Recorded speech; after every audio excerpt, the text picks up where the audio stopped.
everyone. It is Thursday. How are you this Thursday evening? What is happening in your world this Thursday night? Thursday, I tell you it is. Tell me how your Thursday is.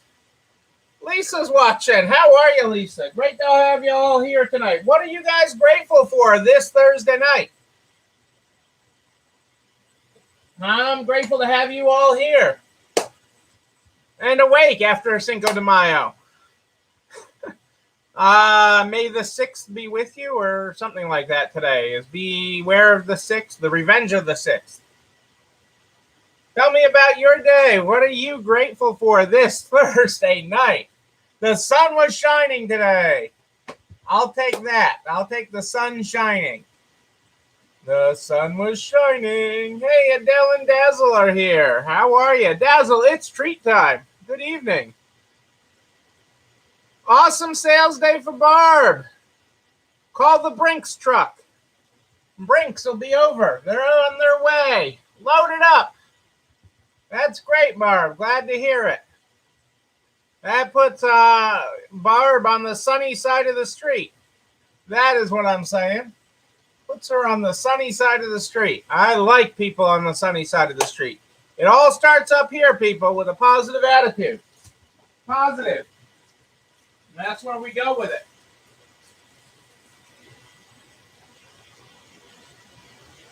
That is how we start the day, every day, with a positive attitude. You start with a positive mindset and good things happen. Good things happen to you. You end the day with a positive mindset and end the day with a grateful heart. And good things will happen to you. That is what I'm talking about here. That is what I am talking about. It is a good thing, and it is a good day to have a good day. As we barrel through this full week of March, right? First full week of March, yes. We're barreling through the first full week of March here. Yes, we are, and it's a wonderful thing. It is a wonderful thing as we go through it. Hey, Kitty's with us. How are you tonight, Kitty? What are you grateful for this Thursday night? On Thursday Night Live. Thursday Night Live? Is that a thing? It's a thing because you're here. It's a thing because you're here. Hello, Jennifer. How are you? Great to have you here from Florida tonight. Great to have everybody here. I always enjoy getting together with everybody. We get this program started with the Good Morning, Good Night book. The Good Morning, Good Night book is how we get this program started. Tonight, we're on page 110, if you're following along in the book. Good morning. You've had too many apps open for too long. Close your eyes. Check all systems. Soft reboot.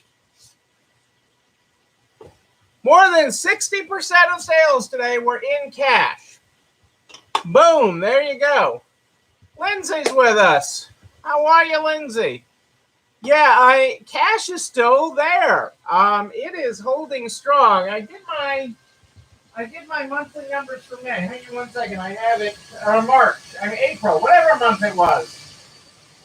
Today. Hang on. Let's take a look at cash for the year so far.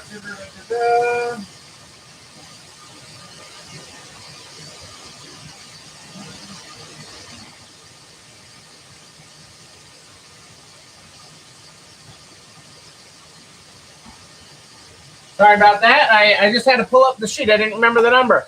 But cash is like a solid third of sales so far this year. So, I mean, yeah, cash is still a real tender. People still carry it. They still carry it. We're broadcasting tonight both on YouTube and Facebook. So if you have any problems with the Facebook, you can click right on over to the YouTube. Cassandra's got the link posted there in the comments for you if you have any problems. But, yeah, think of what you saved today. Just today on credit card fees, Kitty. Just today. It's storming in South Florida. Well, Pat, stay in then. I know your peanut gallery wants you to go out and get him something, but stay in. I'm sorry that you got storms running through, but your weather doesn't come my way, so I'm glad about that. Well, sometimes it does. That's how we get a northeaster. It comes right up the coast. So hopefully this isn't one of those times. I have enough problems keeping up with today's weather.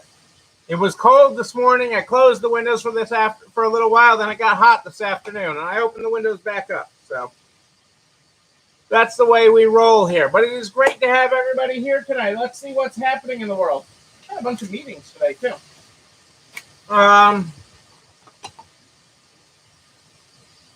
Well, let's look at what Simon's got to say. It doesn't matter when we start. It doesn't matter where we start. All that matters is we start. It doesn't matter when we start. It doesn't matter where we start. All that matters is we start. Pat, are you having a Costco spinach dip night with your honey? Did he try to? Have they reopened the sample stations in the South yet? I mean, at Costco. I mean, is that? I'm waiting for date night to come back. I mean, that was Costco. Look at the variety of options I'm giving you for food. Taste this.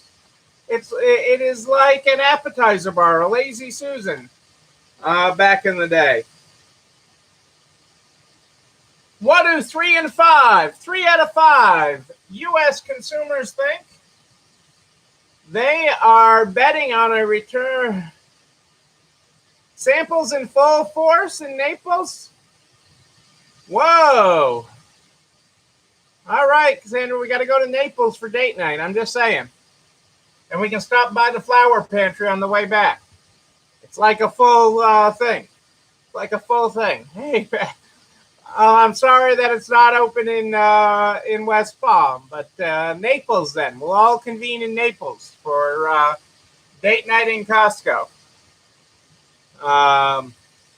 3 and 5 U.S. consumers feel like there will be a return to normalcy by July 4th. 24% of consumers have already celebrated at least one 2021 holiday normally, and 59% expect a return to normalcy on or before the 4th of July. Those are among the findings of a new holiday sentiment study. Readiness for holiday normalcy varies based on vaccination level. Consumers who do not plan to get the vaccine are twice as likely to say they are ready to celebrate holidays on a larger scale, and 57% say they're ready to celebrate holidays normally. In contrast, though, fully vaccinated consumers are the most cautious group, with 36% saying they will ease back into normal celebrations, and 16% planning to stick to small-scale celebrations for the foreseeable future, even after restrictions are lifted. With looking at specific holidays, 1 in 3 expect to celebrate Mother's Day normally this year, but most, 67%, still expect a COVID impact.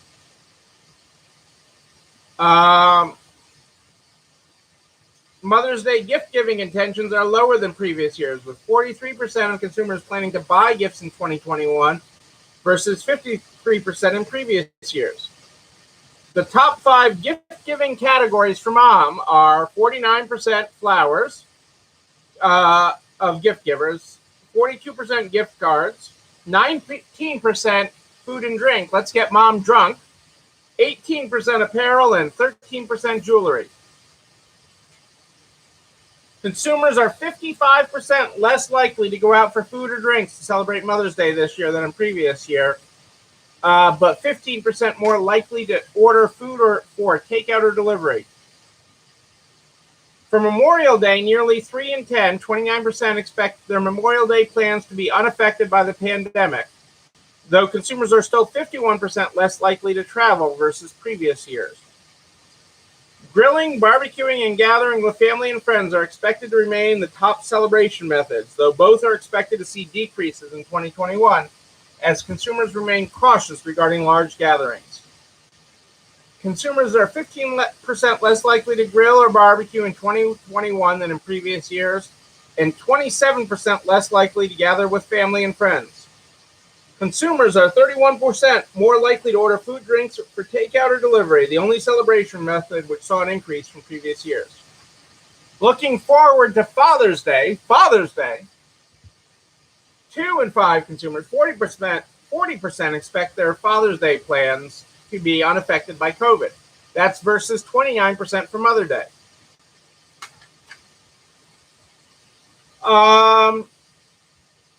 But Father's Day gift giving is still down, just like Mother's Day. 36% plan to get a gift, 40 versus 47% in previous years. How come in normal times mom gets is getting a gift and dads aren't by a higher percentage? The top categories for dads are gift cards at 53%, apparel at 35%, food and drink 22%, electronics 11%, and sporting goods at 10%. I'm told I need a new iPhone. That's what my peanut gallery says. All right, Kelly, welcome. I'm glad that you're here and that you yogaed for us.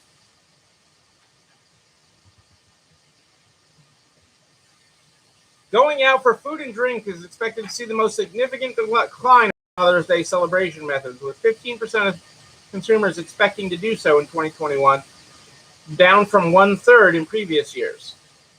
So lots happening.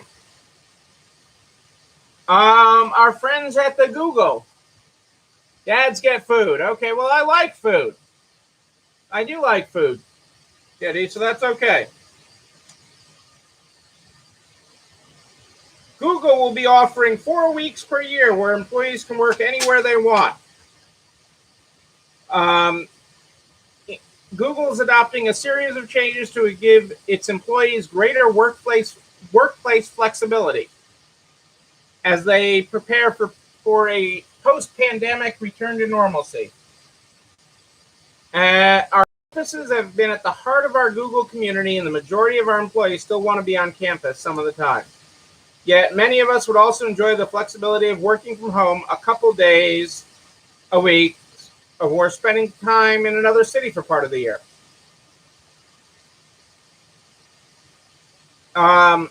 Google's president noted that where offices have opened it to voluntary in-person work, 60% of the employees have returned.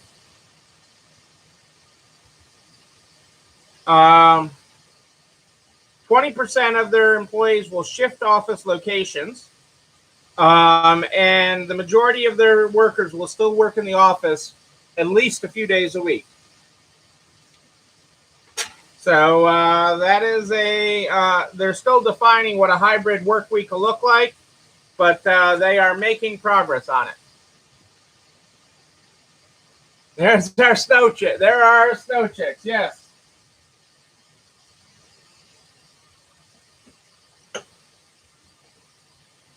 The owner of Coach, Tapestry, said that its fiscal sales in North America have returned to pre-pandemic levels as demand for luxury goods rebounds.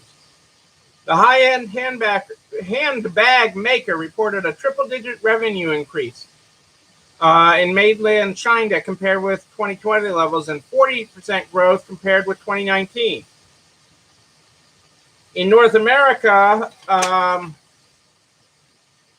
the levels are up significantly and have outpaced expectations as heightened demand for its purses, shoes, and accessories.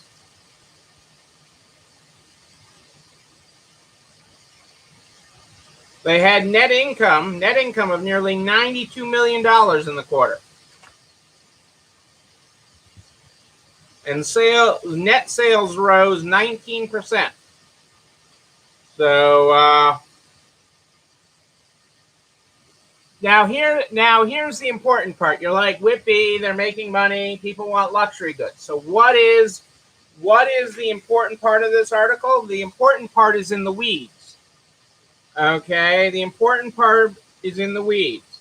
The average unit retail price for its bags jumped how much? Okay, you guys are supposed to know the market. You guys love bags. How much is the average unit price for its bags jumped? Any guesses on Thursday night trivia? Because this is the important part of the weeds, and this is important for the resale market. This is incredibly important for the resale market. So tell me what percent you think that their average unit retail price. This is the important part of their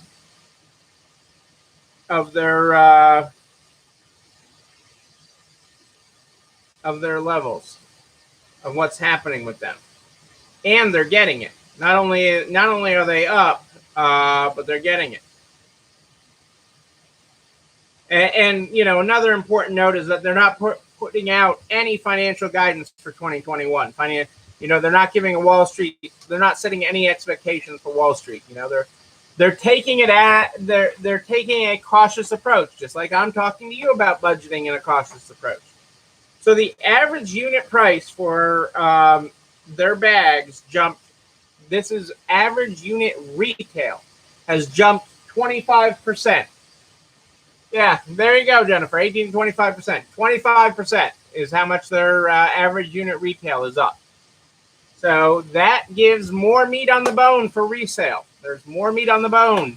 Your bags are worth more money. More money may. More money may. 25% more. And they're getting it.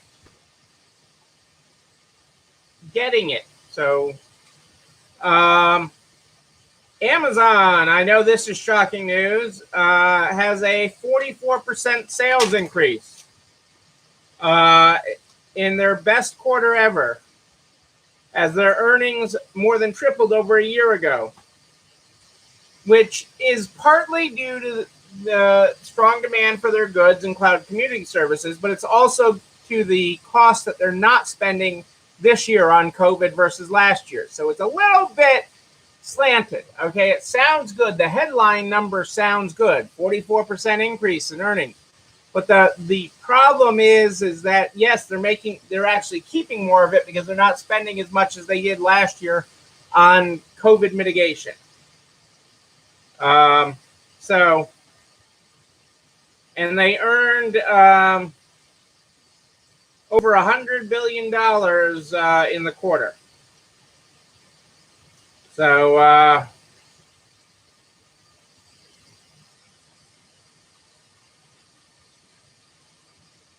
their Amazon's brick and mortar stores, though, which include Whole Foods, Amazon Fresh, Amazon Go Grocery, and Amazon Go, fell 16% in the quarter.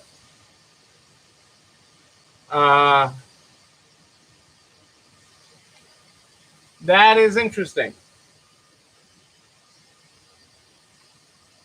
Who else is trying to deliver by drone from the air? Who else is trying to deliver by drone? Kroger is. Kroger has set their sights on drone delivery. And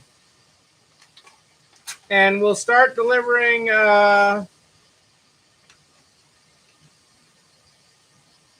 they're testing this in Centerville, Ohio. Where else would you go? Centerville, Ohio.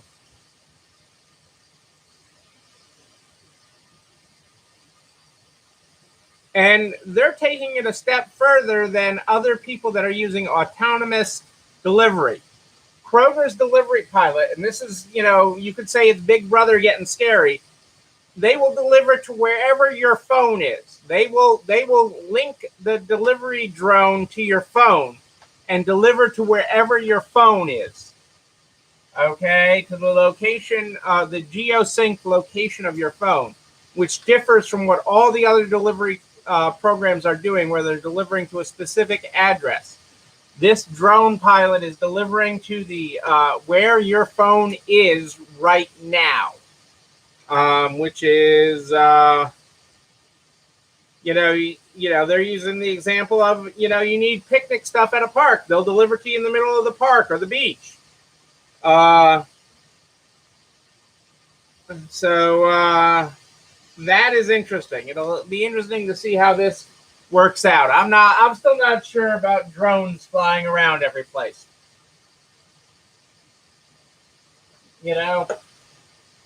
I see Jennifer's son shooting it with a BB gun or something, or catching it with his fishing line. I don't know. I'm just saying things like that. I could see Brady doing something like that with drones flying around delivering groceries in Jennifer's complex. I could be wrong, but the 10 most innovative companies in retail are the following. Okay, and why? Number 1, Shopify, for giving small shops a lifeline. Number 2, Nike, for reclaiming its relationship with customers and shifting to a direct consumer model. Resonance is number 3, for simplifying on-demand manufacturing. Depop, for cultivating the next generation of sustainable designery. Number 5, The Citizenry, for recognizing artisans as designers. Number 6, Ulta Beauty, for scaling virtual makeup try-ons when we needed it most. Italic, for democratizing luxury craftsmanship. Carewell, for building the Amazon of health products. Rebag at number 9, for creating the Kelly Blue Book for luxury handbags. And coming in at number 10, Canada Goose, for reimagining storefronts as museums. I don't want my storefront to be a museum, but it is interesting. Algorithms versus humans. Who's better at predicting fashion trends? These days, data is plentiful, useful, and fast, but some in the industry warn that old-fashioned merchants are undervalued at a critical time. And I would agree with that. You know, I am a data junkie. I love numbers. I love data. But, you know, sometimes you just know in your gut. You need to see what's happening on the street. And aggregate data is delayed, okay? It's delayed versus what somebody's wearing or grabbing out of their closet, or walking into a resale store and buying. The data on that is all delayed, and it is not real time. So, you know, the computer algorithms that are making decisions on fashion aren't all there yet. Maybe they will be one day, but they are not all there yet. And I've learned that through years and years of consulting with retailers of all shapes and sizes. I've worked with retailers of all shapes and sizes. And, you know, you see all sorts of things. So, you know, but I wouldn't be betting my fall line on what the algorithm says. Not at this point. Interesting. Where's my glasses? So I was in a board meeting today for a board that I sit on, and other board members include that sit on this board are McDonald's, Home Depot sits on this board, Lowe's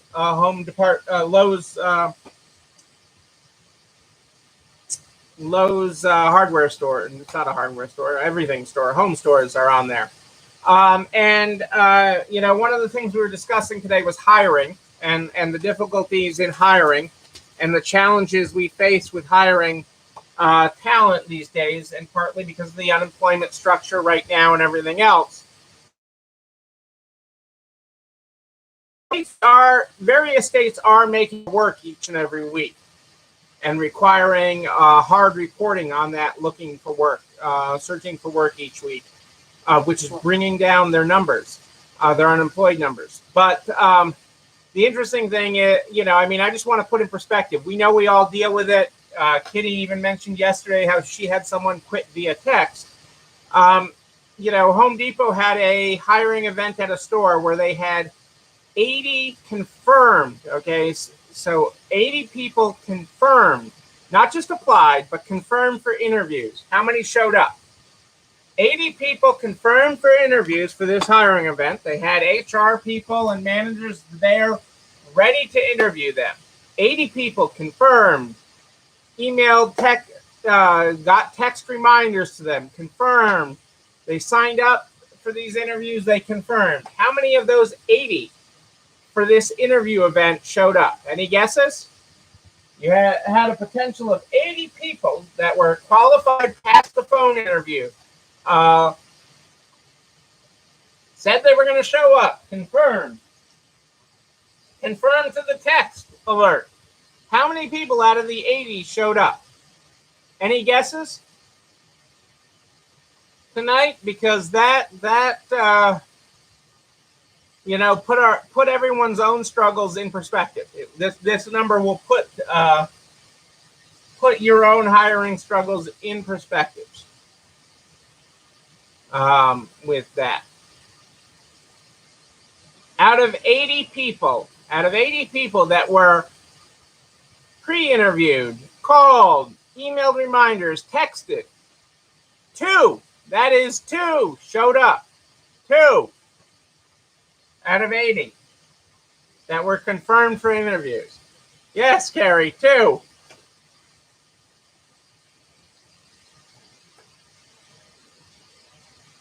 Yay, Rose. Congratulations. Great to have you here.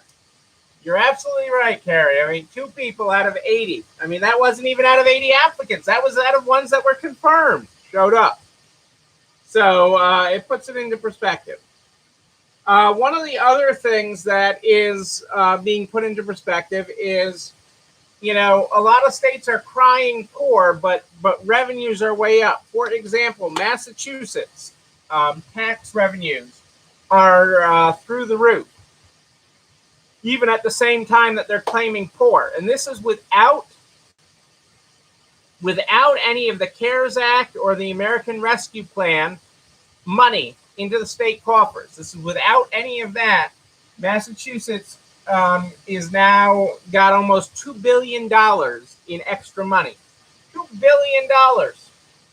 You look in between the couch cushions and all of a sudden you have $2 billion.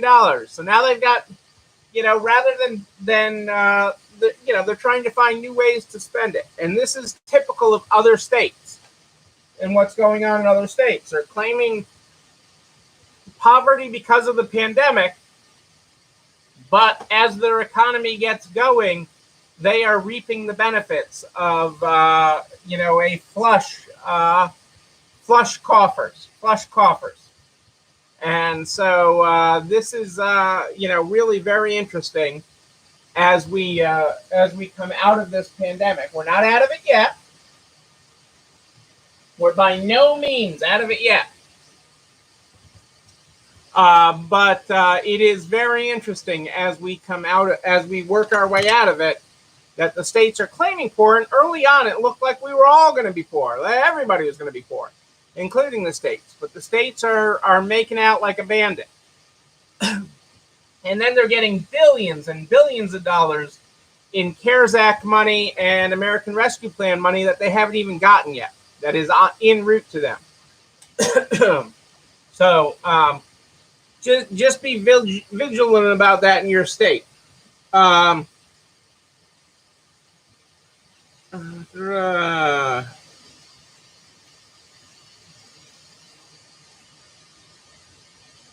There's also a new tax that states are trying to come up with. They're trying to come up, you've probably heard about it as a digital advertising tax. Sounds like a Facebook tax and a Google tax, that they're trying to hit the big guys. But the way some of these laws are being drafted, it actually will hit anybody with an app. The big guys are worried about it because it's going to hit like the McDonald's app or the Home Depot app. But it can hit anything in tax, like every time you text that there's going to be a sale or there's going to be a Facebook Live video, it could be a tax. You may not see the tax as a direct cost, but what you will see is a higher cost for the services that you're using to send those notifications. So it is early on in this. One of the first states to pass a law like this is Maryland, but other states are hopping on the bandwagon to copy Maryland's law, which is really bad. And Maryland's law is currently on hold because everybody's suing about it. But it is something to be aware of and to keep an eye on the horizon. One of the other things to talk about tonight is, as Rose mentioned, she just applied for PPP forgiveness, and that is wonderful. Couple things, because I've been reviewing